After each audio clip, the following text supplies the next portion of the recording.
Welcome back. Welcome to the MR Runningpains podcast. My name is Aaron Saft. And my name's Andersen Saft. Yes, I have a co-host here for the intro. Andersen, how are you today? I'm good. Good. Who are our guests for the podcast today? Today our guests are Chris Roberts and John Andersen. That's right. These two are friends way back from 2016. We met in the Beast series back in Virginia. Andersen has met both Chris and John on separate occasions. You recently saw John at the Old Dominion, if you remember. He was crewing for the gentleman that got second, Michael DeBova. I like that last name. Yes, and he is a fast gentleman. He did amazing.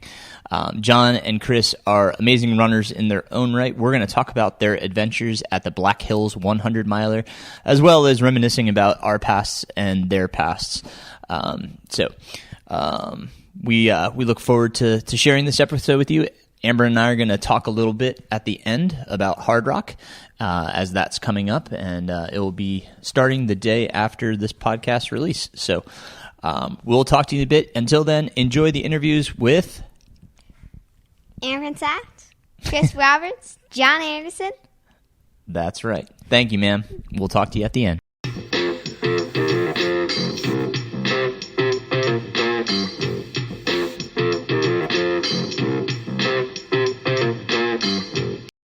All right. As I said in the intro, I've got with me Mr. John Andersen and Chris Roberts. How are you both doing? Doing fine. Great. Awesome. We get to see each other, which is an added bonus. Man, I mean, just so happy to see your faces. It's been too long since we've all been at a race together. So this is fantastic. At least we can come together virtually. So we're going to talk about, a billion things today. But before we do that, why don't we let you guys introduce yourselves a little bit more? So, John, do you want to start off and just tell us about yourself and your background and what you do, all that good stuff? Sure. He goes with the older person first. Age before beauty. No, and it is great. I was just telling Michelle, I was like, it's cool how, that really like we all met, or at least Saft, you, when you came up to Virginia to do the Beast series. Mm-hmm. And this is just a cool testament to like how you can become friends through just, a few races, which, throughout all those is brief periods of time. And then, you keep in touch with social media and stuff and get to see each other out. So yeah, it's really cool. Good to see you. And Chris, well, we'll get into our friendship as well, but yeah, I'm 45. I'm a veterinarian by trade and live in Crozet, Virginia, which is just outside of Charlottesville. Kind of at the base of Shenandoah. So kind of a nice place to run. Not that's why we moved there, but it kind of turned out that once me and a couple buddies who all live in the same neighborhood started to get into kind of marathoning and then trail running, we just started to discover like, oh, we can actually run up to Shenandoah and run up these hills. And I think I lived, right at the base of these, 2,000-foot climbs for years without ever contemplating going up them on foot or anything. And have a couple of my best friends just, live in the neighborhood, a bunch of guys, and we all do these same races together. You know them, Danton, Spearin, and Lysiak, and Thompson, and Dubova.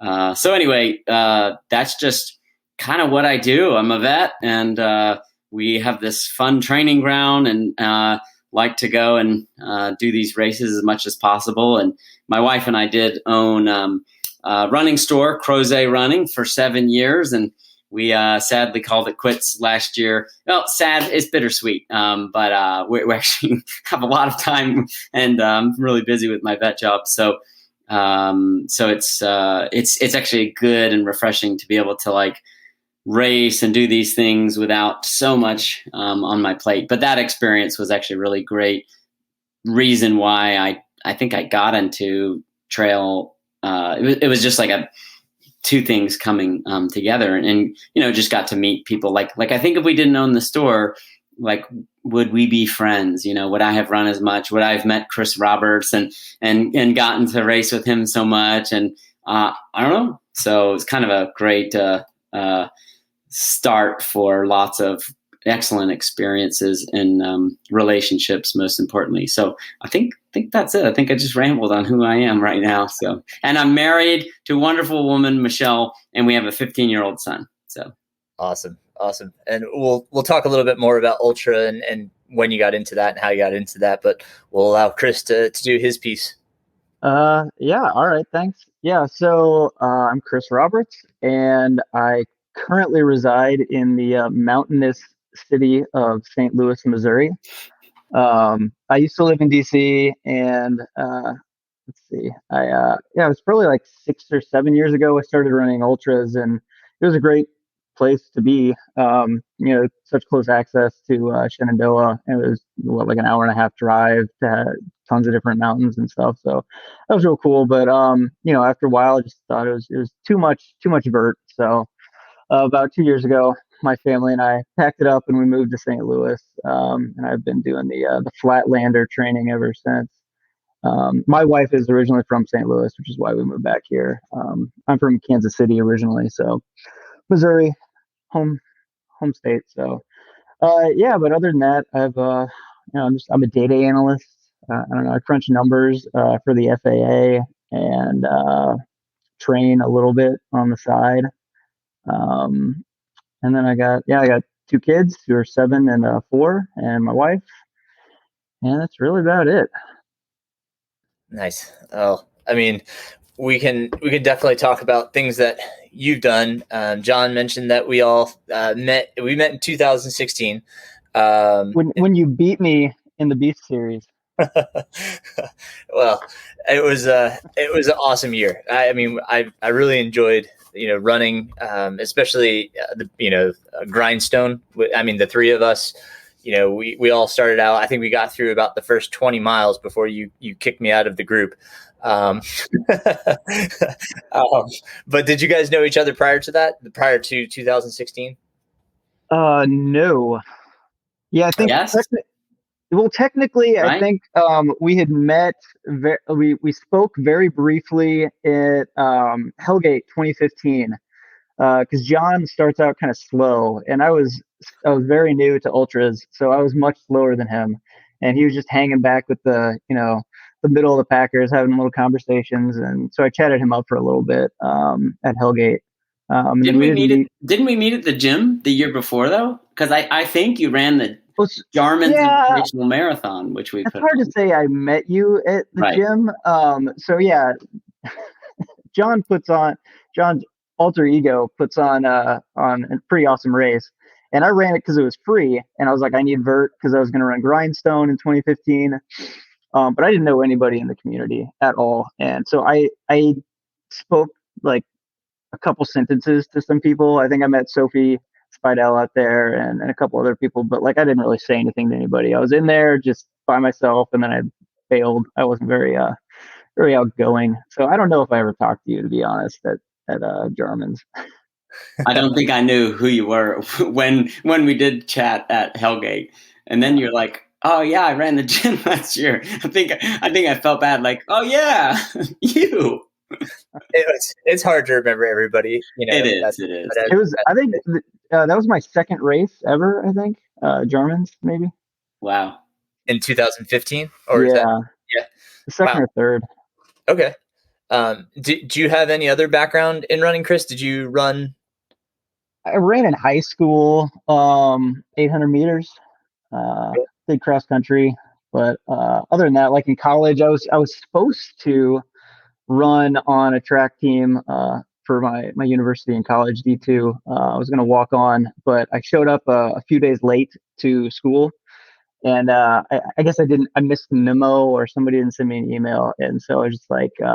I was too embarrassed to admit it, so I just bailed for the team. I was like, nope, never mind.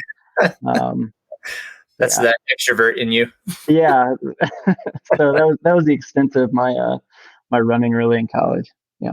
Forgive me for a second here, John, but Chris, what was the impetus for running Grindstone in 2015? What motivated you to want to run that?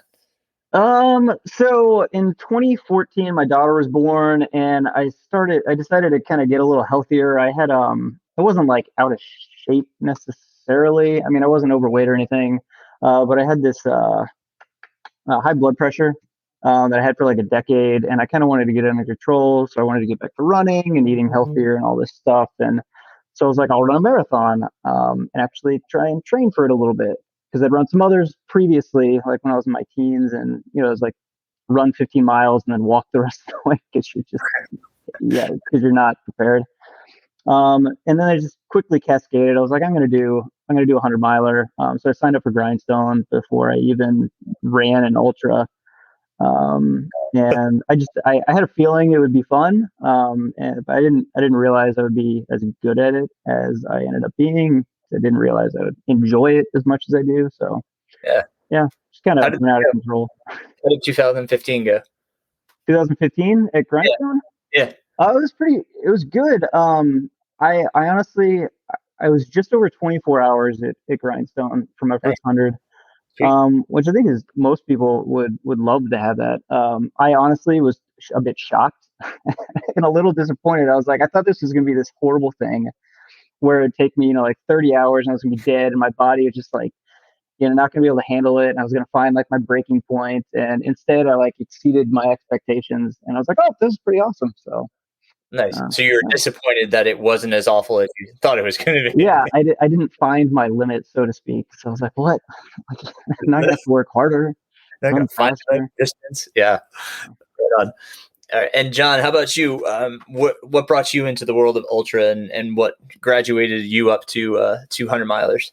Yeah, it's kind of funny you're saying that, Chris, because I again, it just came down to my friend, really like my best friend, Dan Spearin, who I train with all the time. And we literally live like 5 houses down. So we get up at 4 a.m. and go run up the mountain together before work, finishing up at 6:30 or 7. So it's a really great thing to have. And then of course, you really get into a lot of stuff with your friends. So I think my identity with running has come a lot from my training partners. And again, Matt Thompson, who and Jeff Lysiak, I mean, literally just like all live in the same neighborhood. Justin Watson and another one. So it's been a lot of fun. And we went from running kind of marathon to my first ultra was going to be Eastern Divide, but I got like a stress fracture. I did it all wrong, and it took me a while. And our first ultra was actually like a Fat Ass, Catherine's Fat Ass, which is a local VHTRC one, which is really cool.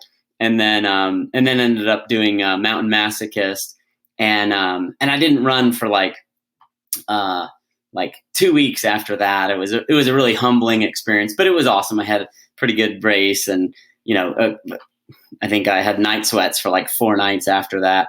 And then Dan Spearin got into Hellgate and was running this 100K, and it's like hearing about this race that's like in the night and all this snow and ice, and like it sounded just way beyond me. And then I remember again some more friends talking about it, and Sophie, as you mentioned, Chris, just talking about how everyone gathers in this cabin before the race and then afterwards, and how I was picturing this isolated cabin with all these runners leaving and going and running at midnight or something, and that to me I was like, whoa, like that sounds just amazing. It sounds super hard. And then I went on a training run with Dan. It was like sleeting and semi snow and rain 1 week before he was doing Hellgate. And I was like, I think I want to run this race. So I emailed Horton, and kind of, I don't know why he let me in, but somehow he must've had an extra spot and was ready to take my money. And I was so undertrained and ran my first Hellgate. And I think that was my real big hook. Was I finished in like over 17 hours, getting passed by people all day long, and just literally limping the last 3 miles downhill to the finish. It was really a sad, race, and it was pouring rain. I had an emergency poncho on, and I think just having that experience was like wow, okay, yeah. Once you heal from that, a couple days later, you realize how awesome it was. But it actually took me like 3 years before I wanted to do 100. So unlike you, Chris, where you're like, oh, I wanted it to be harder. I was like, no, Hellgate's plenty hard. I don't think I want to see further than this. And not until the third time I did it, I was like, all right, I think I'm curious about what it's like beyond this. So my first 100 was 2016 out in Bighorn. And that was pretty great once I got that going. But everyone I run, I'm like, I'm never doing this again. This is too hard. That's awesome. Can I go back to something you said there about Eastern Vide? You said you did it all wrong. I always like people to kind of learn from others' mistakes. What could you say that you did so wrong that led you to the stress fracture and not being able to do that? I think you just don't know, right? Like everybody should have a stress fracture at some point because like it's like putting my foot in ice buckets at night and thinking that was normal, right? Like, and now I'm so pain averse, I don't want to ever have any sort of thing. So I had actually worked really hard on my running form and I was totally into like minimal shoes. And that was definitely, I just overdid it, and I don't blame minimal shoes. I just blame being a knucklehead and running too far for my body. And I think when you first start running, even if you've got a pretty good like frame, it's a lot of stress, right? So those of us who are doing this now realize like it probably takes you 2 years to get your legs ready for the kind of training maybe you want to do. But then all these people around you are like, oh, you should do 20-mile training runs and all this stuff. So you're like following the wise people's advice, but yeah, your body's not ready. So yeah, I got a stress fracture in my foot. No big deal, but that was actually a really important thing to have because I since then have never really had another big injury problem because I just kind of learned like, okay, yeah, I can get hurt. I can. So yeah, right on. How about you, Chris? Did you ever have anything major setback wise injury? I mean, major setbacks, no. When I first started running, like John said, like I went from like couch to marathon basically in a 16-week period, and then I immediately like went from that into starting to run kind of ultra training. And it wasn't more than like 3 months after my marathon that like my knee just kind of gave out, and I had to take a good few months of just doing practically not nothing, but I mean just not really a lot of good running at all to get my knee back in shape. Just like tendon damage because too much stress because my body wasn't used to it. It had been like 6 months from having not done consistent running for the better part of a decade. So, but other than that, I think the worst thing that's ever happened to me was, I guess, right after Western States in 2016, I tried to get back into training a little too quickly, and it was like 3 weeks after the race, I tried to do just a couple of mile repeats on the track, not at full effort, but something that was more than I should have been doing. And it felt fine. And then the next day, I was like, man, my hip really hurts. And it was, just like partially torn labrum, and thought I could work my way through it. And I signed, I had Eastern States coming up too, and I entered like DNFing Eastern States. That's the only race I haven't finished because like 15 miles in, I was like, yep, my hip is not right. But yeah, then I've been pretty risk averse after that, just being careful to take care of your body, be modest, not go into any kind of crazy amount of training or stress, just always being mindful of life stress and training stress and balancing everything out pretty well. Yeah. Well, you had a great run at Western States. You were top 15, weren't you? I think I was 18th male, 18th, 19th, okay. Something like that. Nice. That's tremendous. That was 2016, you said? Yeah. And then you both did. So you did Western States and then tried to do Eastern, but that's where you had held off. John, you did Bighorn and then came back for Grindstone. So both of you had already done 100. Had you done any more hundreds that year, or it was just those two for each of you? Yep, just those two. Yeah. Yeah, that's so Grindstone was actually my first 100 ever. That was, I just wanted to complete the B series, and like I didn't really actually have the aspiration of doing a 100 miler. I just really, I was like, wow, that trophy's really cool. I'd like to try that. And then that got me into, That trophy's really cool. doing more. Of course, it starts the cycle, which we were talking about earlier before we started about Hard Rock. Of course, it starts the qualifying process, and Yep. that mentality of saying, all right, I got to get, I got to get my qualifier. So, yeah, I mean, like my first ultra was back in 2008. I did a 50K, and then it took me to 2014 to do a 50 miler. So I had no rush in building up, into the longer distances. You had all that college background. You had the speed. Yeah, I've been running forever. Yeah, I'm like a Neanderthal when it comes to like to running. I've been doing this for too long, but yeah, it's amazing. And do you guys attribute to your training? Do you do anything ancillary? Do you do cross training or strength training or anything like that? No. No. Yeah.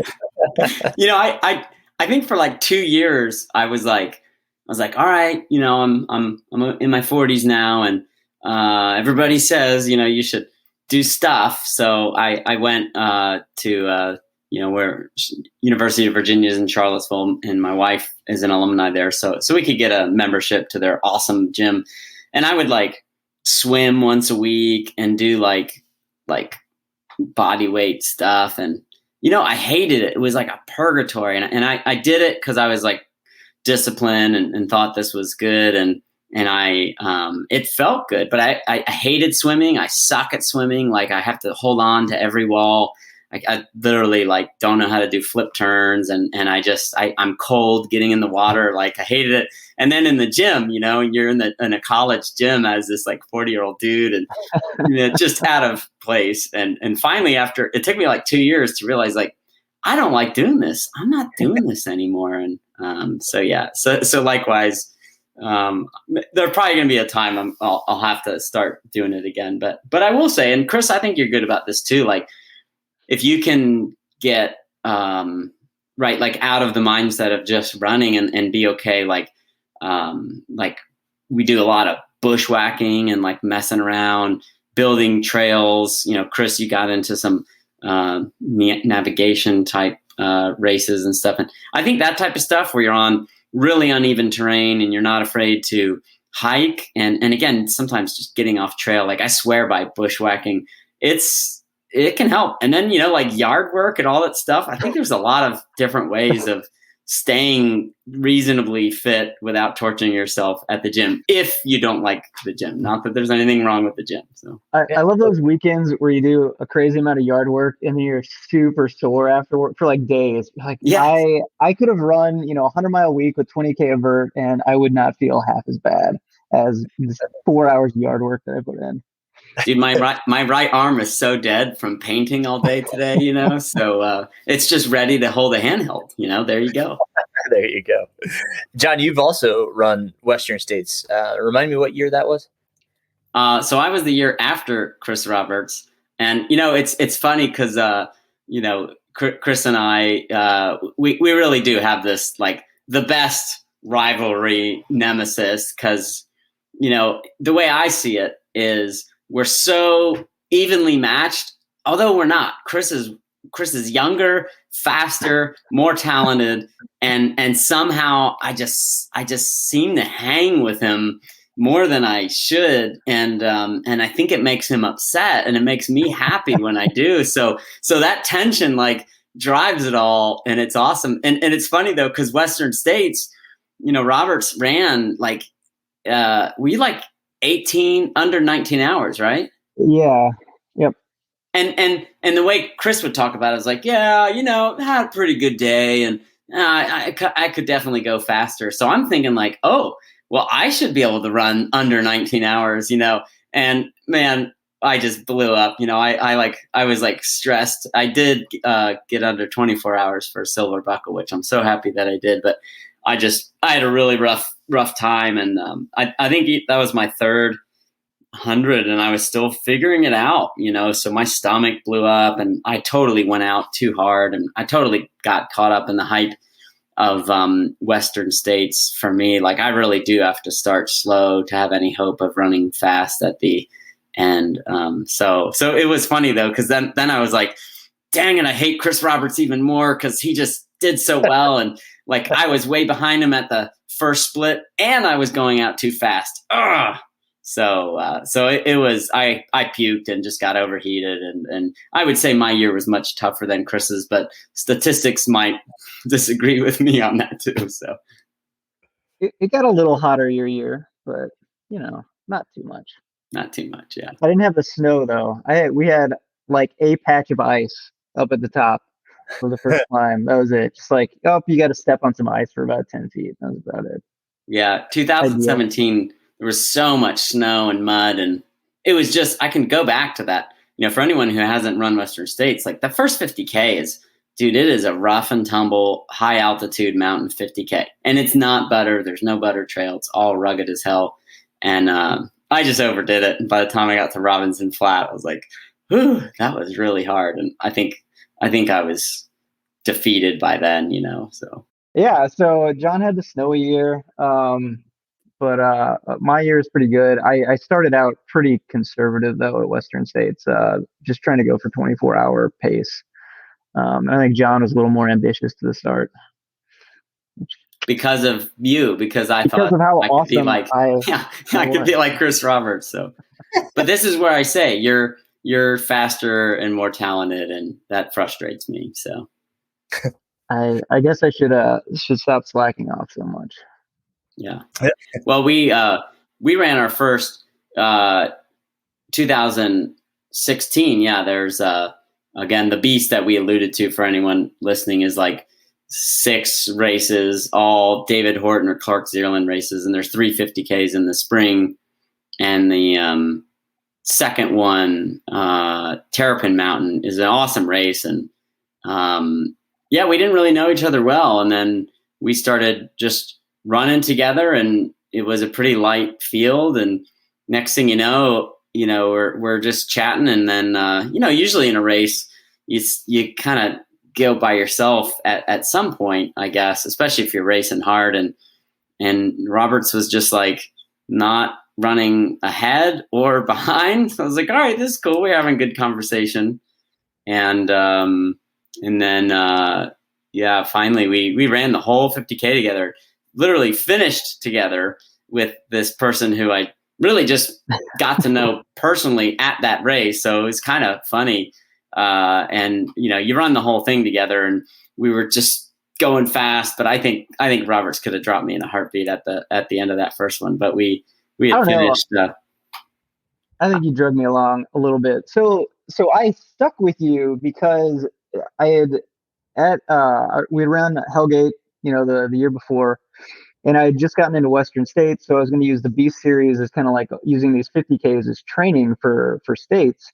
And I'd looked up John's, his time, or I'd looked up, times at these races, and I'd seen John's name up there towards the top, and I was like, and I knew that I ran with him very briefly at Hellgate, and so I was like, that guy seems to have some pretty good times. Like I feel like I should be able to get in shape to kind of hit those same times at these races. And then when I met him when we had the conversation at the beginning of Terrapin, I was like, I'm just going to hang with him. I don't know this race, and I don't know if he, I don't know how well I could do. And so I just kind of hung with him as a kind of a means to test myself and see, if I was really on path to be as good as the fabled John Andersen. Well, I was running Mountain Masochist, and some of the younger Virginia Tech kids, the ultra team there, they were all, God, did you see John Andersen? Did you see what John Andersen did? Oh my God, how does that guy run so fast? He's like, what is he, like 57? I mean, they were just talking about John like he was a running god, and then they look over at me and they're like, love it. And I'm like a year older or younger than John, and they're like, what? That was pretty funny. That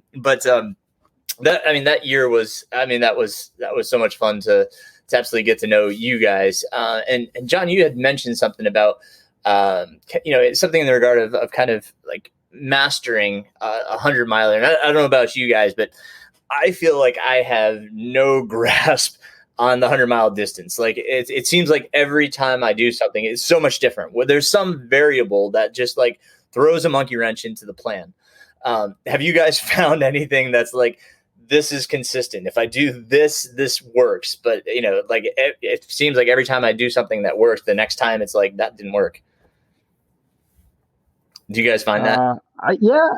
I mean, I think I've got a system down pretty well. I'm fairly conservative and risk averse in my running. I'm not going out there to, just going, flying by the seat of my pants or anything. I'm not trying to hit any like course records or anything like that. So, just kind of, I know what I can do, and I know like how much you need to be holding back, at the beginning.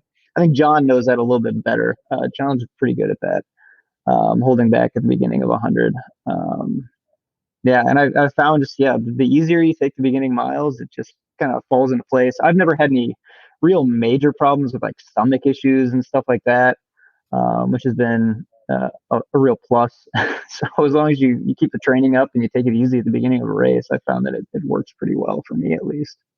Yeah, I think it's so simple, right? Like it is the recipe for hundreds is like, you just really got to start slow. And I think I define it in my mind as like the best races I've had at the end anyway. I truly in my mind just haven't really cared at the beginning. I'm kind of like, I just want to have a good race, right? Like that's the mindset, kind of like what you're saying with Western States, Chris. Like I just want to be under 24, which for you is certainly a very attainable goal. So, and when you start out like that, right, all the stuff clicks, and there's definitely magic in 100-miler where if you have taken care of your body, you can all of a sudden do this crazy stuff at the end of it. And when you're like passing people who haven't taken care of their body, you feel like Superman, even though you're probably running a 13-minute mile when your competition is like 16-minute miles, man, it's awesome. So going slow, and I have a stomach problem for sure. My friend Dan says I have a 100K stomach, which is so true. Right around the 100K mark, it's never happy. And I would take leg pain and foot pain any day over nausea, cramping, and having a difficult time getting food in. So that's also effort related. So I think for me and for people who have stomach issues, it still comes down to the same thing, is like, go easy. And then I have a little more work, I think, in trying to keep figuring out what fuel I can use successfly to just not have a crappy stomach late in the race. So yeah, and like I said, I don't have the stomach problems, but I would say like the final 50K of a 100-miler, I always have issues where I'm just not super hungry. I don't really want to eat anything or drink anything, and so it becomes that struggle where you're just trying to stay mentally on top of it so you can get some nutrition down to keep your body moving. But yeah, it's like if you start a race and you're doing like 300 calories an hour, by the end of it, it's like maybe I'm only doing 150 because you just don't want to drink anything. I don't want to eat anything. My body's just kind of sick of it. So, right on. Chris, you had mentioned that you didn't finish Eastern. John, do you have any DNFs? No, I don't. I am superior than Chris Roberts in that area. Not that I'm, I try to be like, that's not always something to be proud of, right? Like number one, don't screw your body up. I'm a big believer in that for sure. I hate seeing people have problems after a race because it's not worth it. So, but I'm very fortunate that I haven't had to duck out of one. So I wanted to DNF, just going back to the crappy races, MMT in Virginia, Massanutten Trail 100. it's an awesome race and hard. And I ran that in again, like a record setting hot year. It was so hot. And like, I was trying to run easy, and then early on, everyone around me started getting really hot. And next thing I know, I was like in first place at mile 30. I was like, oh, I'm feeling good. And I promise I'm going slow. And I thought I was going slow all day, but I just got overheated and like totally blew up at mile like 87, to the point where I stayed in an aid station for 3 hours. And I just, his stomach and everything. And I really wanted to drop. Like if I could have, that would have been a DNF. And they just kept ignoring me when I was asking them to drop. And there was no way I could get home anyway. So I just like laid down and took a nap, woke up, told them I wanted to drop. And they're like, well, we can't really take you home. So took another hour nap and finally somehow got the strength to go on. But again, should have gone slower. Right on. Gotcha. We've talked, a good amount about 2016, 2017. When was Massanutten, John? 2019. Was it 2019? Okay. I think. Yeah. Okay. And Chris, you did Hellbender in 2019, which I really enjoyed getting to watch and hand you that buckle. I think I almost take more joy in that part of running is actually directing and seeing other people's finishes and feeling a part of that.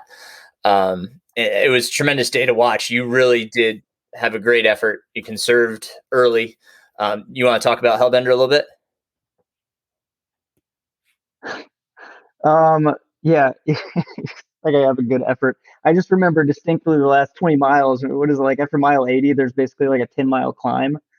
And I just remember distinctly feeling like, nope, I'm not going to chase, was it Sam? I was like, no, Sam. I'm not going to try and go for the win. Like, I'm just not going to do it. I'm going to walk as much of this as I want. But no, Hellbender was good. It was just a fun experience. Big climbs. I will say I thought it was really cool not seeing you out there, being towards the front of the race, not seeing the race director very much, because I knew that you were making a concerted effort to be there at the aid stations, greeting, the mid packers and the back of the packers and all that kind of stuff. So, I knew it was your race. That's why I signed up for it. I thought it'd be cool to run it. Super tough looking course.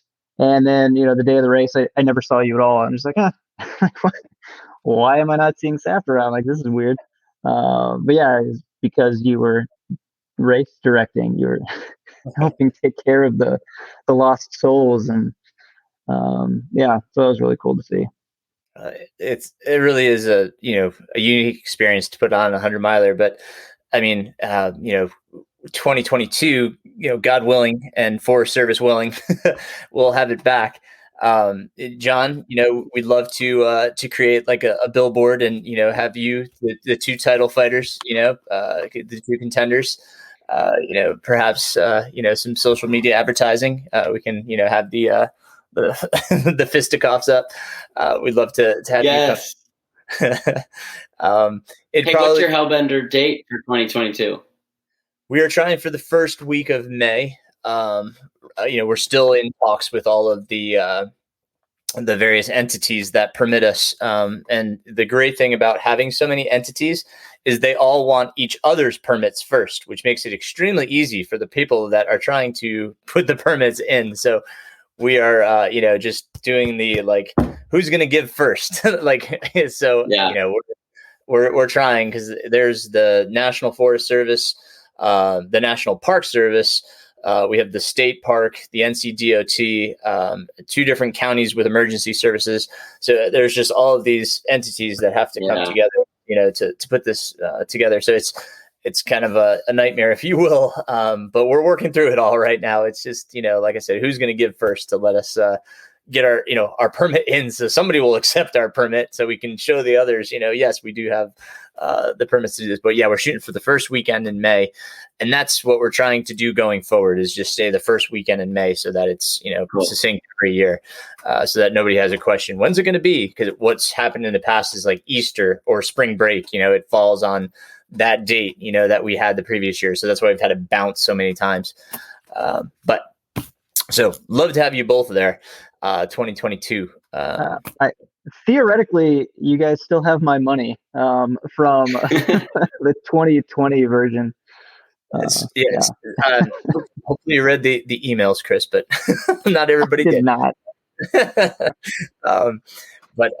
Yeah, so that's a lesson to all. Please read the emails. They tell you what happened so far as refunds. No, I was just like, I'm going to ride this. If they delay it, if they postpone it, whatever. I figured there wasn't going to be other races going on, so if yours was happening, and I'd be happy to. You are also top three. We usually afford the top three a re-entry into the next event. So I'll let you know. I got to talk to the foundation. That's on me. But all to say, I hope we have both of you at some point in the future at Hellbender. That brings us up to your most recent showdown at the Black Hills 100. You guys want to just give us a little bit of background? What, where is Black Hills 100? What's the course like? Give us a little background on the race itself. Yeah, you want to hit that one up? I'll get the intro. Just that it's the Black Hills in western South Dakota, and my son, who's 15, was like, "Why are we going to South Dakota?" Just like the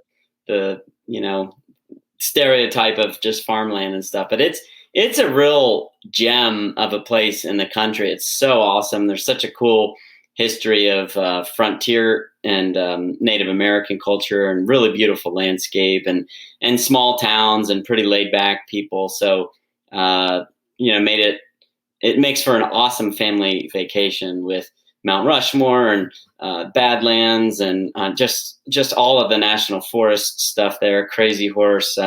It's just super cool. Custer State Park.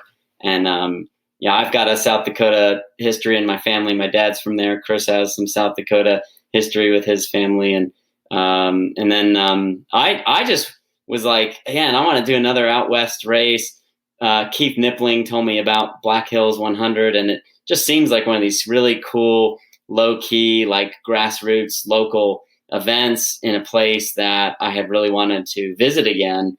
And so I signed up, and I think, Chris, maybe you could just say, like, why did you also sign up after me for the Black Hills? Because I think I signed up in like October or late in 2020.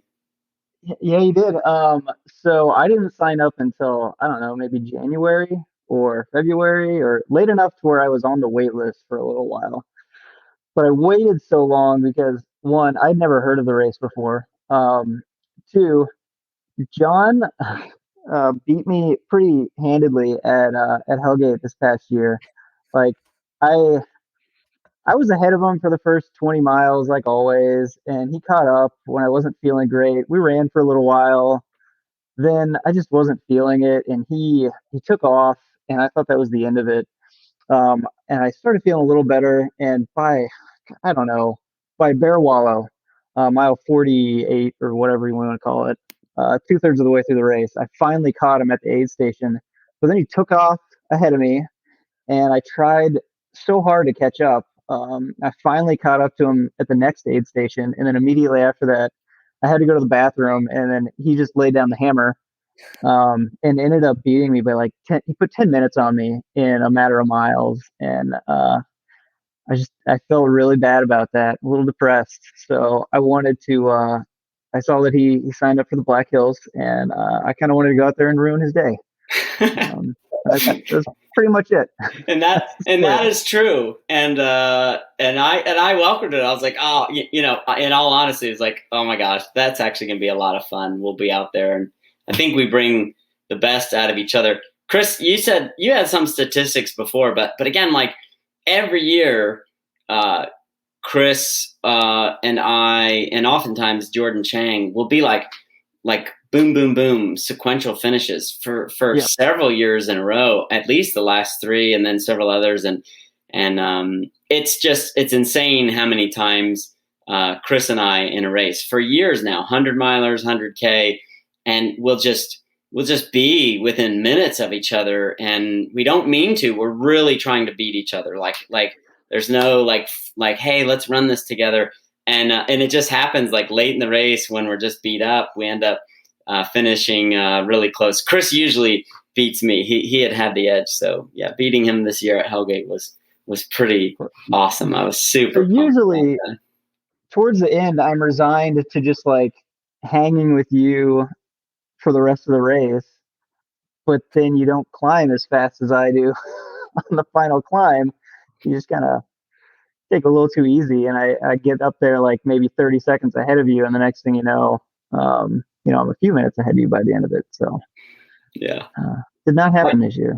Well, I think so much of our friendship has really happened in the tough moments of hundreds and 100K, and Hellgate kind of, it runs like 100 miler, where at the end you're just so sick and tired of running. Like, ultra running is stupid. You 100% mean it. Like, this is so dumb. This is so dumb. I can't do this anymore. And so to compete with the same person in that state for so many different times, in nice weather, in miserable rain and snow, has been a lot of fun. And so, yeah, for Black Hills, it was cool, man. That was like, I'm still riding a high of just what a great race we had and experience we had. And let me say something about Black Hills too. So really cool race, and very, what did you get? It's like 15,000 feet of elevation. Yeah, it was 15 or so. I mean, it feels like it should be about 15 or 16. Yeah. So, but it's not runnable. I mean, it is runnable, but it's harder for 15 or 16K. Like, that doesn't sound like that much. But yeah, it runs so slow. And the race is like 108 miles. I mean, our 2 watches, like nice new Sunto 9 watches, like 107, 108 miles, which is a total paradigm shift when you're at mile 80 and you have almost 30 miles to go. Man, we were miserable about that, and when you're at mile 90 and you almost have 20 miles to go, it's like, what? So it's an out and back course. So we knew, when we were clocking 54 miles at the turnaround, we're just like, oh my gosh. And all the aid stations were pretty far apart, like 8 miles or so. And I mean, that's not that far, but when all of them are there and it's a travel race and you don't know anything, that seemed pretty far. But you could see on the website, the top 3 male and female finishers get these bison skulls. And they clearly like spend money on these things. They don't say Black Hills on them. They're like these awesome bison skulls that are painted by by a local like Lakota Sioux artist. And they have these awesome, patterns that represent that culture on them. And you just see those and you're like, all right, just got to get top 3. Like it really is just a race if you're competitive and can do that for the bison skull. And I think we both went into that. I at least went into that as like, that is my number 1, 2, and 3 goals. Like, I want to come home with a bison skull. I don't care if I'm 3rd place. I don't care anything about course records. I'm not that fast anyway. And it seemed like with the ultra sign up crew, was like, I think that's doable. And then when Roberts joined, I'm like, oh no, like here we go. Like, okay, well, here's one more. And I think we just pretty quickly found out in that race, it was like, there's clearly like 6 or 7 of us all running together in this really tight pack for the bison skull. It was unspoken, but 100% you could just see it, and everybody's like demeanor was like, I want to beat you because I want that bison skull. My wife told me I have to bring it home and put it in our bedroom. And, so much so that like we were the lead guy. He finished about 20 minutes ahead of us, and he was way ahead all day. But we had this pack, and we were literally all within just a few minutes of each other at the turnaround. And that's a pretty tight, usually things get spread out a little bit more, but when there was that many people at the turnaround, I was like, dang, that's a lot of people. Did we get in there at like 7th place or something at the turnaround? Yeah. I feel like we were towards the back of that pack too. We were that by design. I think, what mile was it, Chris? We found out in the first 20 miles, everything was runnable. It's constantly up or down, but the grade is such that on a training run, you wouldn't be walking a lot. You'd be running everything. Mm-hmm. And there was no like really steep hills. We were just waiting for him, begging, like, where's the 1,000-foot climb in 1 or 2 miles? And it's like, no, it's like 1,000 feet in like 5 miles or something. But you just kept doing that.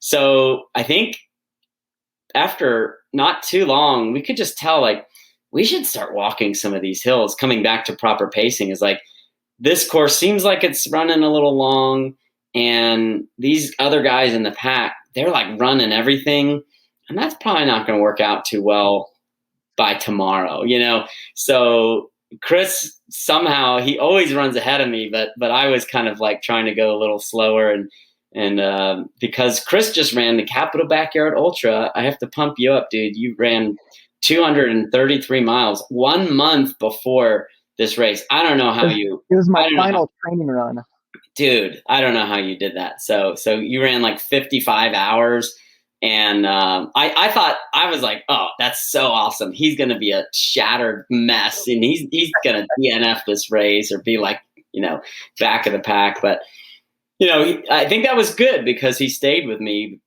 probably more than he would have if he hadn't done that. And we took a real conservative approach, and we could see that we were just like, you know, as we say, trail frolicking and just like walking a lot of hills. And we just were never losing sight of this other crew. So. And judging the other people that looked like they were pushing it a little too hard on the climbs, and which is nice. It's great to be in that position when you're like 50 miles into a race and you're judging someone for trying too hard. Yes.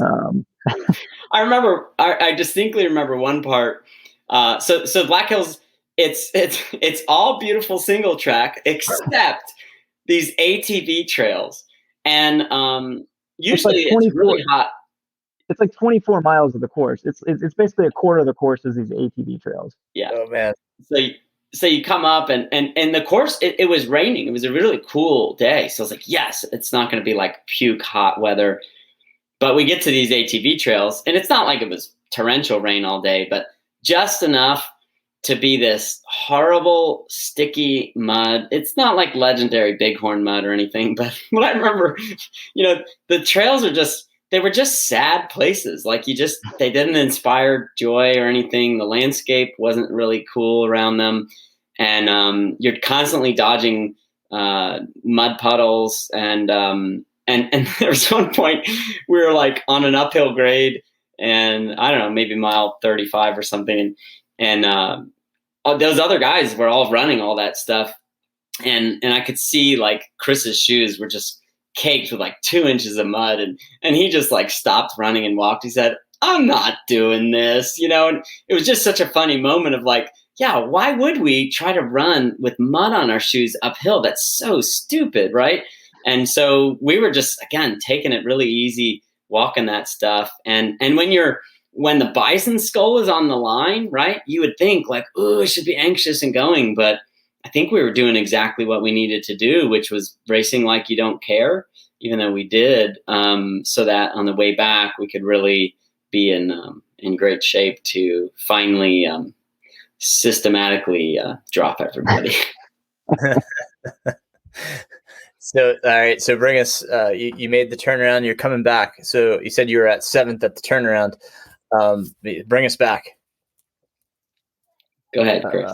So, I mean, it's after the turnaround, it's a 10 a.m. start. So you get to the turnaround, it's still daylight, but it's fading. So the whole back half of the race is at night. Well, most of it is at night.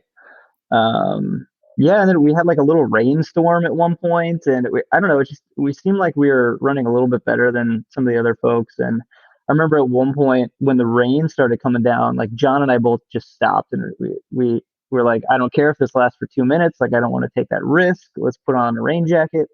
And this other guy who was with us just kept going. And I was like, you're an idiot. Like, what are you doing? It was very clear that he was racing. He was like in this race mentality, but there's still 40 plus miles, maybe 50 miles to go at that point. And we caught back up with him, and yeah, and then it was just like, I don't know how long we were with him or within sight of this guy. Maybe it was 15 miles or 20 miles. I have no idea. But there was this point when it's just like, oh, we broke him. Like, I had stopped to go to the bathroom or something, and I caught back up with him, and John was ahead, and I just like passed him so effortlessly going uphill and caught back up with John, and I was like, John, we broke him. And then we spent, another couple hours just trying to track down the next guy ahead of us and figure out where he was, and same kind of thing happened. Yeah, I think that was probably my favorite part. Yeah, and I don't want to sound like we're real like meathead, like passing people, but that is the beauty of like ultra running. I think when you're running competitive for yourself, wherever you are, is like it's just this primal foot race, and it's endurance, right? Like who can endure, and then hundreds, you have to be so smart, right? So we felt pretty good about ourselves at the turnaround. Again, with this race, there's just 3 skulls. And we knew this one guy out front was, unless something catastrophic happened, he was getting one of those skulls. He was going to win the race. And so it was like, there's John and I. There's no margin for error. We can't let anybody else be ahead of us. That would have been terrible. If it was like we were in 3rd and 4th place to finish, I would have been so frustrated. Oh, yeah. And so, yeah. But just going and knowing, again, talking about patience, knowing all day that even at mile 20, we could just kind of get a sense. It's like, I think these guys think they're running easy, but they're just running hills that we're walking. And the fact that they weren't dropping us, it was like, okay, this is what we need to do. We just need to stay here all day. And it was like a lot of patience. And then, yeah, after that turnaround, you could just kind of tell. And then, yes, this one guy, Eric, we referred to him as Sad Eric during the race when we thought you have to give personalities to everyone, right? The guy in the lead was a total jerk, even though he ended up being really nice, but we demonized him. And then, white shirt guy, brown shirt guy. And I think about mile 60, we were kind of with this guy who was just working way harder than we were. And I was like, Chris, I think you and I are going to get 2nd and 3rd. Like, I have a really good feeling about this because the guy who was in 2nd, we made up a lot of time on him later in that first 50. And the guys behind us, we just kind of felt like we were running a little bit better. But I'd say the coolest part of the night. So where was Elk Creek? Was that 87, Chris? I don't even remember. I think it was somewhere in the night. Yeah, it was somewhere in the night. This aid station, which was like, it was like 87, which you would think would be really cool, right? But actually, you have like 20 more miles. So, and there's this one, you're running on top of this canyon ridge, which is really cool, and you could see the aid station way off, but you had to like descend down into the canyon, and then you do this big switchback and come up. And as we were descending, we were now in 3rd and 4th place. So it's like one of us is getting the Bison Skull, right? This is going well, but man, this is going to suck. We're going to have to really race each other at the end. And then we finally saw the 2nd place guy's headlamp. And if you've been racing late in a race, when you see that headlamp that you have not seen for 80 some miles, it's like, whoa. And so we see his headlamp. Chris didn't see it, but I was like, I swear I saw it. I don't think I'm hallucinating. And so we kind of do the switchback and we go up and we both kind of counted and we're like, all right, about 5 minutes.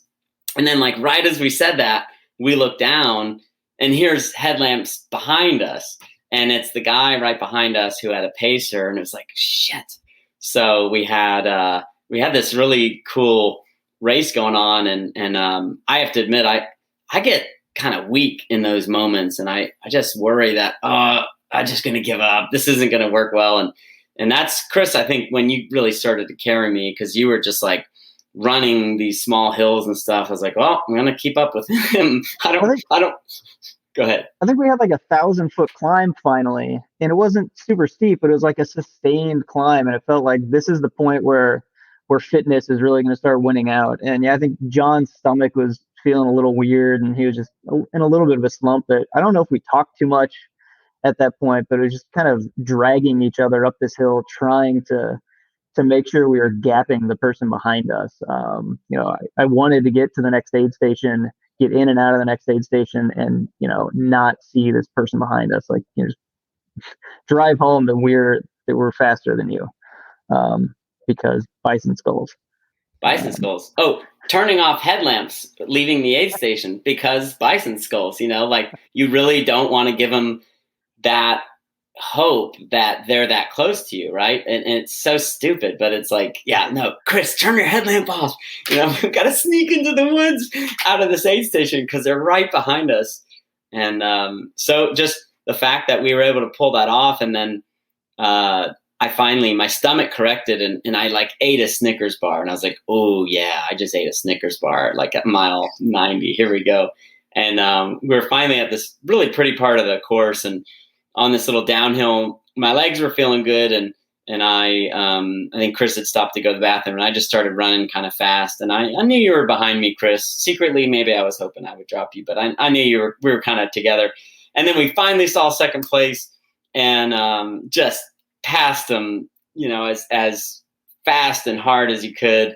And I knew Chris was going to see him in just a minute, and I was all fired up because I was like, oh, this is going to pump Roberts up, and like, we're both feeling good at this point. And so we finally, Chris kind of caught back up with me a few miles later, and then it was just awesome. Happy. Yeah, you weren't. I was not happy when you did that, because you took off. He was like 20 seconds ahead of me when he crested this hill, and then I hear like a brief conversation on the other side of the hill. So I knew that he caught the next guy, and I was like, crap, he's gonna just start flying down the hill. And I get up there, and I start going really fast, like hard, the hardest we run all day, and I do not see John anywhere. Like, I'm just like, crap. John's dropped me. I'm never gonna catch up with him. I'm like panting, basically trying to get back down this hill to catch up with him. So when I finally did, I had some choice words to say. Yeah, but that was a good feeling. And then it's like we just, again, come into like a really complete 100-miler. Chris, I remember at one point you had said something like I'm just really happy with this effort. And we still had 15 miles to go at this point, like so long. It was daylight now. It was starting to get hot, but we just really worked together to keep putting the gap on people behind, and again, knowing that, okay, you ran smart all day, and now it's like time to see just how far Coca-Cola can take you. It's like you're just down to soda at the aid stations and whatever food you can get down. And it was great, finally getting home. And I mean, we kept looking over our shoulders because now the gravity of the Bison Skulls really got in. So even like a mile to go, you take this. Oh, it was terrible. You take this sidewalk for like a mile through Sturgis to the finish line, and we're like, running this 30-minute mile as hard as we could. It was so slow, and just like looking back every 10 seconds, like just waiting for some fast guy to come pass us. So that's the best moment in the world when you finally realize, like, okay, we don't have to race anymore. And that next person didn't come for another half hour, by the way. Yeah. So. Yeah. Yeah. A lot of work for nothing. How did it go across the finish line? Who took it across the finish line first? Well, we were supposed to tie, and then John pushed me ahead of him. So, yeah. Yeah. So Chris, I think Chris clearly had better legs about the last 5 miles. And I thought at one point he was just going to run ahead, but I was like, I don't care. I met my goal. I think we're going to get a Bison Skull. And then it was awesome, man. I really appreciated running with him in this really gorgeous area. And just again, sharing that misery that I think we've shared in so many different races, and to do it together kind of with the triumph of the Bison Skulls was a pretty cool event, especially after putting down a pretty solid 100-mile regarding pacing and nutrition.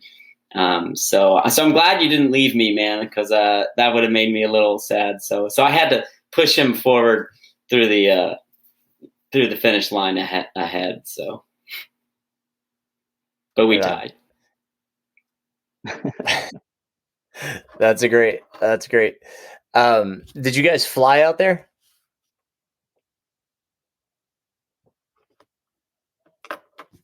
Did you hear me? You flew? I drove. Okay. Did you have to check that Bison Skull in? Oh yeah, I had to. We shipped it. We went to UPS and spent a little money getting that thing shipped back, and I'm happy to say it arrived safely. I was worried about that. Yeah, how was your packing? Chris drove back, so did you make your kids ride in the trunk so the Bison Skull could have a seatbelt? Exactly. No, I will tell you that Bison Skull did not smell particularly good in a hot car for 800 miles. Yeah, they stuff it with like sage, but it has a real funky smell to it, doesn't it? It smells like dead animal. Yeah.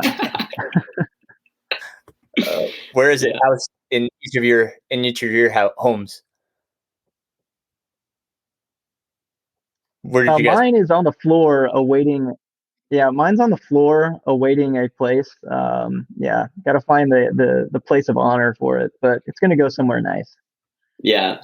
Likewise, we're redoing our floors and painting, so it's like safely smelling up a closet right now before it has its time to come out. So, but yeah, so Black Hills, I mean, gem of a place to go. Really cool race. I think the race directors and volunteers did an awesome job, and it's just I think I was just saying, just it was an awesome race, and I think you can tell when. I don't know. It's just a little bit of a passion project of the race directors, and there's something nice about kind of like Old Dominion you were at. It's pretty like just low key event, but really pretty. And travel races are awesome. When you go out west and combine it with a vacation. I mean, like you're getting ready to do, man. Hard Rock. I mean, that's the ultimate. Going out into a different place than you're currently at. I can't wait to hear more about how your week's going to go. Thanks, man. Did they incorporate any type of like Native American, history or culture? Like, did they do anything at the pre-race meeting or anything like that? Because when I think of that area, and you even mentioned it earlier, that it brings to mind a lot of Native American heritage. Did they bring and tie that into the race at all? No. I mean, just with the Bison Skulls at the end, which was definitely a major component, but other than that, not really.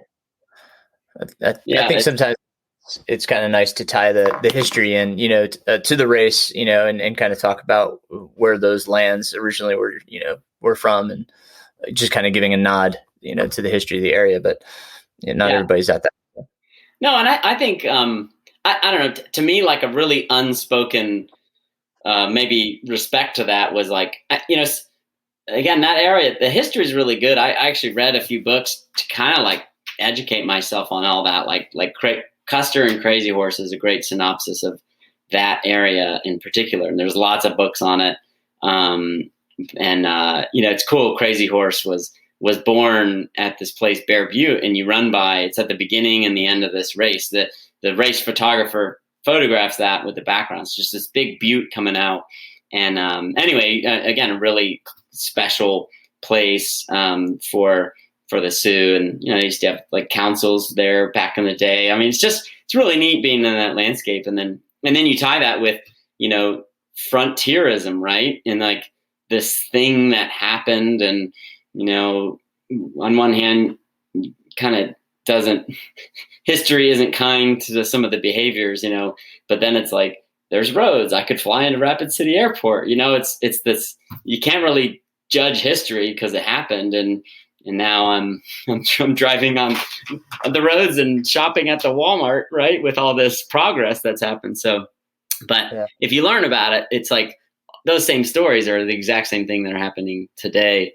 And so I think when you're out there, if you educate yourself beforehand, you can feel that. And the fact that the race directors, spend all this money on these skulls that they have a artist do, I think is a really great nod to that. If they had given us like a Custer jacket, right, that would suck.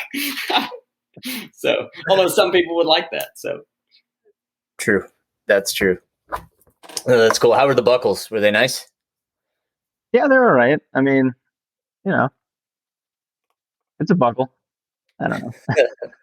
It's like a Western buckle. I would have to say, I think it fits in with Sturgis. Can I say that? Yeah, it's just, isn't it black and gold or black and silver? Yeah. It would work well on a leather get up on a motorcycle. I think so. So I kind of like it in that, if you have a Western States buckle or an Old Dominion buckle, you're like, oh, that's really nice. Or I presume the Hellbender buckle is pretty nice too. So. It's too big. It's too big to wear. The Hellbender buckle? Yeah, it's so big. That's fair. Okay, I didn't think it was. It's very pretty, but it's 3 times the size of Old Dominion. So. Yeah, well, I think it's more ornate. I mean, I know John wears his on Buckle Day. What day is Buckle Day, John? National I Buckle don't know. Day? I think a bunch of people keep trying to make that a thing, and it doesn't. We're just not that together as an ultra running community. So I wear a belt buckle almost every day. So do you now? Yeah, I mean I've got them, so why not? They're always the small ones like Old Dominion or Hurt or Grindstone. But do you tuck the front of your shirt in and leave the tail out, or how's it? Not intentionally. So in my job, I'm a veterinarian, and we kind of do like professional casual. So I wear khakis, and I have like a polo shirt, right, and it's got like Dr. Andersen and our staff on it. So I always wear a belt, and for I would always like wear a belt buckle after the races for a little bit, and the staff would find me really annoying when I did that and stuff. But it's just funny because belt buckles are right. They're this big statement piece, and I felt like it's probably like a woman who has a large chest feels when you would be talking to clients and you keep seeing their eyes going down to your belt buckle, right? And you're looking at my belt buckle, and it's distracting, especially the bigger ones like the Western States, and I guess what sounds like the Hellbender. So it's kind of funny. So I don't wear them as much anymore to work because I just it's just too distracting, and people have no idea like, why is this dude wearing a belt buckle? It's so weird. Right.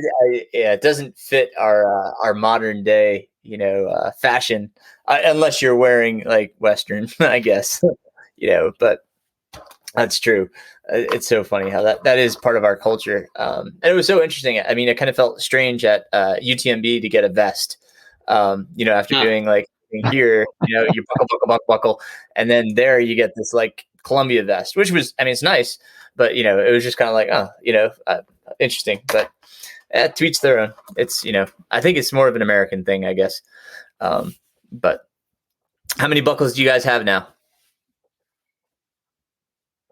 I've got like 14 or so, I guess.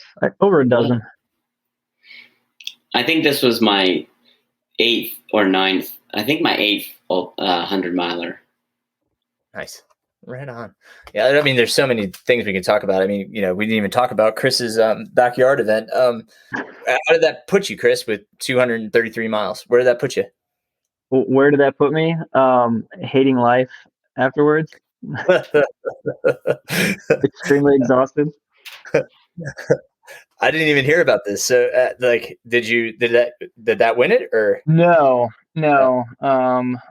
So yeah, I gave up. And let the other guy take the win. He was going to beat me anyway. So yeah, it was good enough, I think, to get me a at-large spot at Biggs in October. Yeah. hopefully, nothing's written for another month or so, but I think it was good enough. And now, what would is your goal just to do bigs, or do you ever want to do like Barkley? Barkley is honestly the only real goal I have in running, to be honest. So yeah, all like the big stuff is just kind of a mechanism for me to test my limits a bit more beyond the typical 100-miler stuff. But yeah, that's kind of my long-term goal, however long it takes at this point. Oh, wow. I did not realize that. That's pretty cool, man. Aaron, Hard Rock is like my long game, so I'm really, again, jealous and gonna watch your week coming up with envy, and with my life schedule, I also know like, oh yeah, I'm only going to get out there a week before, I wish I had the life where you could go out like 3 weeks and acclimate. So I think it'd be fun. I think it's going to be good. It's going to be a long walk. I got 48 hours, dude. Like, it's just going to be a long walk. I already told the Pacers, Sam Reed, who Chris knows, he's coming out. And my great friend, Morgan Elliott, who I was out at Western States with in 2019, he lives out in Colorado.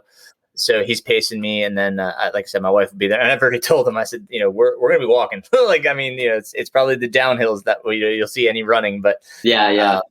And John, I've said this, in the past, I know how fortunate I am to be there. And like, I fully appreciate that so many people have not gotten in, much longer than it took me.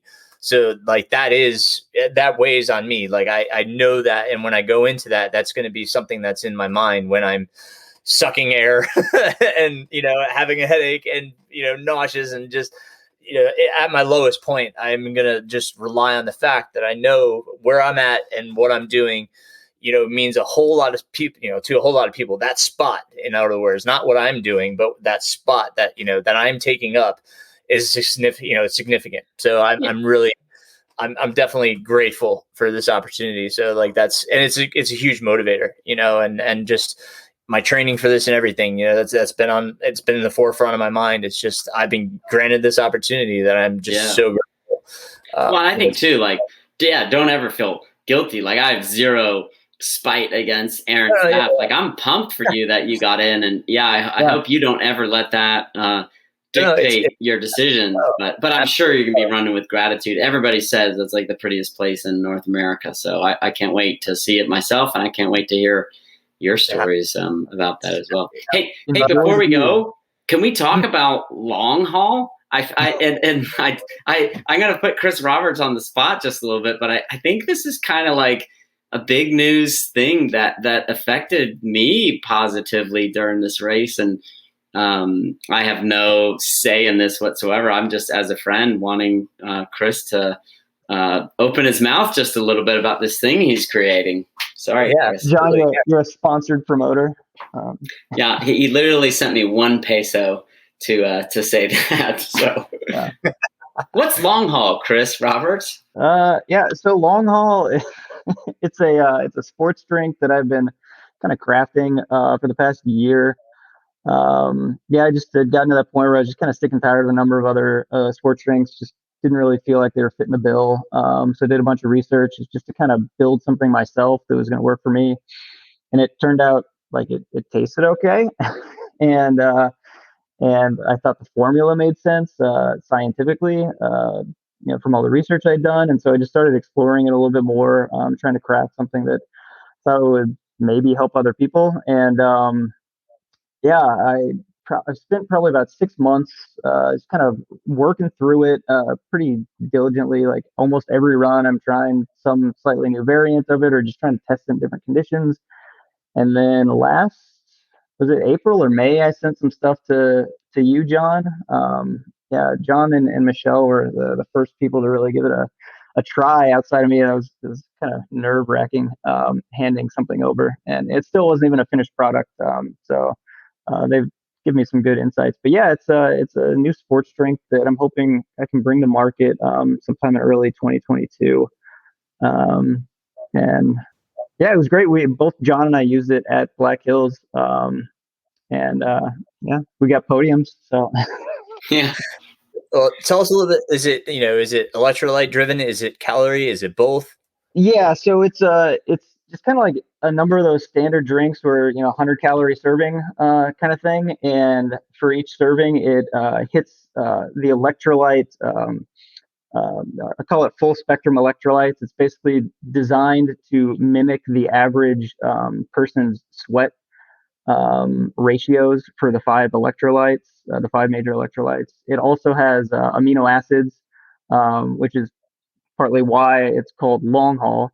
Is it's intended for longer efforts. Amino acids aren't going to hurt you if you take it for something short, but amino acids are kind of the building blocks of muscles. It's there to help kind of protect your muscles the longer and longer you go, and kind of bake in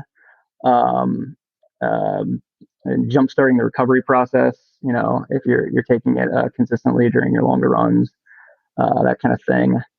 And then it's primarily maltodextrin based. It doesn't have a lot of simple sweet sugars in there. So there's some drinks out there that are just they're kind of sweet, to be honest. And 12 hours into a 100-miler, you might get to the point where you're just like, man, this is too sweet for me. Also, there's others that are just too salty, too sour. So it's really been trying to find the nice balance, like threading the needle. So it's not too sour, not too salty, not too sweet. Get you all the the electrolytes and the amino acids that you need for those longer efforts. Yeah. And I have to say, Chris, we always text each other stupid stuff from time to time, so we have kind of good banter, again as friends going on, and he kind of clued me into this, that he was coming up with this thing, and I was like, dude, like, you got to send me some things, because Chris is being very humble, but he's a very smart guy. And when he says he's researched something, again, he's a data analyst. So he's like geeked out on it more than anyone will ever think of geeking out on something. So, and when I first had it, it was like, you could just kind of tell, like, this is made for like 100-mile running, cause, and I have a long relationship with Tailwind, even through race sponsorship, like putting on events and Roctane and stuff. But my stomach just can't handle that for, sometimes not even like a 50K or so. If I was just doing that straight, and that's just me, a lot of people can do well, but the long haul right away, I was like, ooh, like this goes down really smooth. It's not too sweet. And I had a couple like 4 or 5 hour goes with it. I was like, all right, put it in my drop bags. Let's run 100 miles, and you can't test something except under those conditions, right? Like even a 50K test run is BS, because that's still happy for 100-miler. So I remember there was one point we were near the turnaround, and I was like, dude, in the past, 10 hours, I've drinking 11 bottles of this stuff, like 200-calorie bottles, and drinking more than combined, I was drinking more than him, and it was really good and easy. And I think it just set the stage for me and my stomach for having a really good race. And I did have like I had some waffles that were in my buddy's drop bag from Old Dominion. And I think they had been in a hot car, and I had like this one waffle, and it was like rancid. It was so bad, combined with a poorly timed whatchamacallit at mile 70, and my stomach got pretty bad, and I had to give myself a little rest, and reset my stomach with some water and stuff. But it was an awesome product. So Chris, I have to say again, that was cool to at least be a part of it. And again, just as a friend taking his samples, I'm not part of his company or anything, but it was a really good thing. I'm excited to see that the next steps where this could go, because I don't think there's anything out there where it's like, I think people try to cater to like all runners and other stuff. Yeah. And again, I don't even know the insights of all your stuff, Chris, but you can kind of tell like this is something for like 100 miles, 100K, 100 miles, that's a different thought process, but man, that was good. That's awesome. Yeah. Thank you guys for sharing. I look forward to hearing more about that too. And Chris, whenever you do get it to the market, let me know. I'd like to try it myself. Oh, definitely. I will, I'll clue you in. So it's going to be a slow process, a slow roll for the next 6 months or so. But yeah, I'll send you some stuff. Thanks, man. No, that's great. It's tremendous that you took it on yourself to try to, to make something that, works, especially in, in our market right now. There's definitely a lot of people trying to make things. So I hope it succeeds for you. That's wonderful. Anything else we're remiss to not include?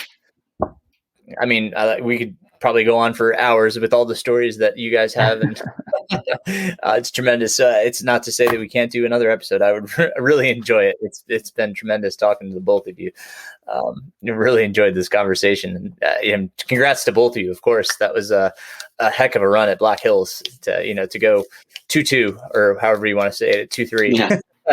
That's awesome. The picture too, you have to send me the picture so I can post that with this episode with you both holding up the skulls. That was that's really cool. Those things are massive. When I saw the picture on social media, they're pretty cool.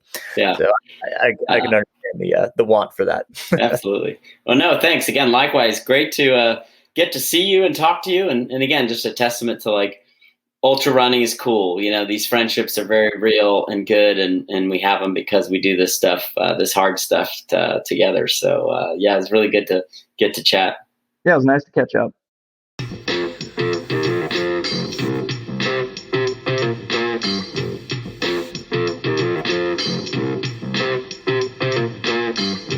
Well, I want to thank both Chris and John for coming on the podcast and sharing all their stories, and I want to congratulate them once again on a 2-3 finish. Awesome job, guys. Way to earn those skulls. So Amberin and I are back. Amberin, how are you? I'm great. We are sitting here in our living room preparing, getting everything ready for me to go to Colorado, and I am truly sorry that I can't bring you this time.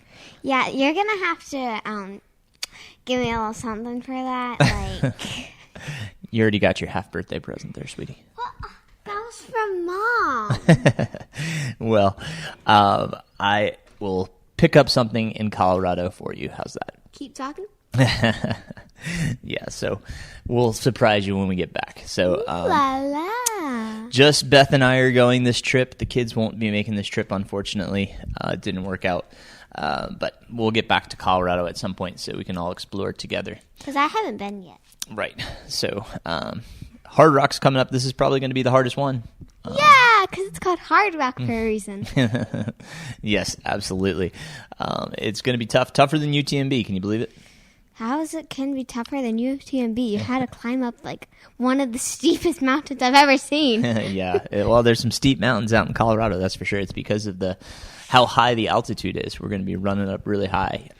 I don't know if you remember, we went up Pikes Peak in the train. You were really small. I remember the name Pikes Peak, but I don't remember what happened. It's a 14,000 foot peak. It's over 14,000 feet tall, and Daddy has to run over a peak that's 14,000 feet. So it's going to be tough in that regard. We're going to be up high. So you have been to Colorado, you just don't remember. But we'll get so I've been there, but I haven't been there? You haven't been to this part of Colorado where Daddy's going. I've never been to this part of Colorado, so I'm really excited for it. So, but we'll get back there. So, but yeah, we're making the final preparations here. Just packed all my bags, got all my gear. I'm going to be paying the airlines a bunch of money to check in 2 bags. But I think hopefully I got everything I need. Any last words of advice for me, ma'am? Yes. If you drop out, you're going to not be happy when you come home. Well, I'm certainly going to try to kiss that rock. That's what you do when you finish. You have to kiss the rock. They painted the rock. They have a ram on it. So that's disgusting. Yeah, it's a tradition. So got to do it. They clean the rock each time. Oh, that's better. Yeah, every time somebody kisses it, they clean it. But what if there's 2 people across, so they keep like different size or something? Yeah. So we'll see how it goes. I'm excited, nervous. But you should be nervous. It's like one of the hardest ones I've ever done. Yep, that's for sure. I have respect for it. That's what it is. I have a lot of respect for this race. So it's going to be a lot more walking than I'm used to, but that's the plan. So you brought your hiking poles? I brought my hiking poles. Yep. Good. Yeah, I brought my hiking poles. Got plenty of shoes. Got my food. How many shoes we talking here? I brought 3 different pairs. Like not counting the ones you already have on? I'm going to wear one of the pairs that I will... Oh, so you're going to have 2 extra pairs after one of them that you have? Yes. Interesting. Yes. So I've got my shoes, and I think I got all my gear. I got plenty of jackets and cold weather gear just in case. Do you think or do you know? I know. Yes. We'll go through everything and make sure. Yeah, make sure I got all my gear. We'll do a double check. Good luck doing that by yourself. Thank you. I appreciate it. Yeah. It's going to be something hard. Well, other things going on. We're going to work on the newsletter this week, get the newsletter out for the folks for July. Daddy's got to finish that. So I'm going to get that ready to get out while I'm in Colorado. Wait, you do a newsletter? I do. I do a monthly newsletter. Isn't that crazy? Yes. Yeah. So, and if people want to subscribe, they can go over to my website, www.mrrunningpains.com, and they can subscribe. So, also, if you're interested, Amberin, all of my old newsletters are on my website. They are all there. So you can go to the Connect With Me page, and you can click on newsletters and see all the old ones. The podcasts are all there, too. So if you want to listen to any old episode, they're all on there. That's great. Yeah, absolutely. As well as on my YouTube channel. You can watch Dad when I'm gone. You can do some exercises. No. Oh. So, I already got my morning routine exercises. Can't do the middle of the day exercises. What are you talking? Yes. We'll get that out this week. And what else? Anything else going on? Well, anything exciting? We've got the we're going to New Hampshire. Yeah, we're going to New Hampshire. That's right. There is a race up there. I don't know if we're going to do it or not. A 50K? Yep. Do you remember that one? No. Ragged Mountain? Yes. We ended at the ski slope. You guys came like right at the end. I'd already finished. I felt like I remember that one. Yeah. I remember the name of it, Ragged Mountain. Yeah. So that's the last day we'll be there. Is that a mountain there? It's a ski slope. Oh. Yep. But so it is a mountain. Yep. So Morgan's racing. And Elliot? Yep, Morgan Elliott. And Morgan's going to be crewing me and pacing me out at Hard Rock, so he'll be out there. And Tori, do you remember Tori? She came here and she had dinner. Those of you that have heard Tori Greaves, she has the FKT on Pitchell for the women. Tori will also be racing, so I'd like to at least go up and if I don't race because of Hard Rock. Wait, she's racing Hard Rock? No, she's racing Ragged. Both Morgan Ragged. and Tori are racing Ragged, so wow. I coach both of them. And I'd like to go see him race because that's the U.S. Championships. It's the national championships for 50K trail. So if I don't race, I'd like to at least see them and see how they do. So, but yes, we are going up to New Hampshire. We're excited about that. I'm excited for the water park. Yeah. That's like the only thing I'm looking forward to. Well, we'll have a good time no matter what. And the cabin on the lake. That sounds nice. Yes. Well, Amberin, I want to thank you for helping me co-host this show. You are very, very welcome. And I love you, and I can't wait to get back. And, well, I'll obviously call you when I'm out there. But you better. Yes, and we'll let you know how Hard Rock goes, obviously. And those of you that are interested, you can track online. If you go to the Hard Rock website, which is just hardrock.com, there is GPS tracking. I will post on my social medias what my bib number is and tracking information, so you guys can follow along and see my slow progress. So true. But thank you guys for listening, for supporting, sharing, all of that good stuff. As always, I sincerely appreciate you guys. And Amberin, love you. Have a great time while I'm gone, and I can't wait to see you again. Okay, that's really nice of you to say. Thanks so much. Bye. Bye.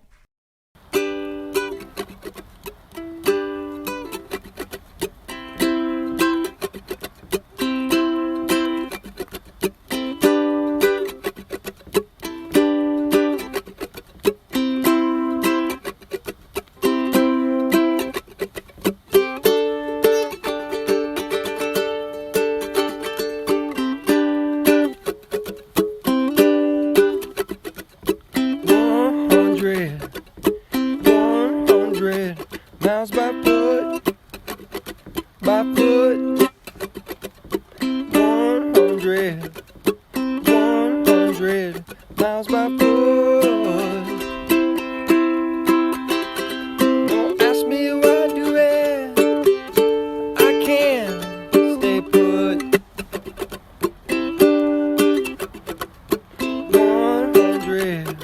100 miles to go.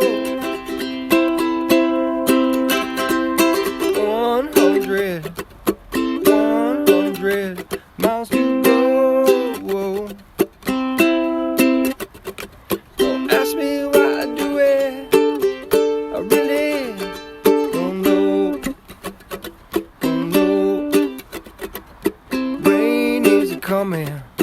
Rain is coming. Can't give a shit. Rain is coming.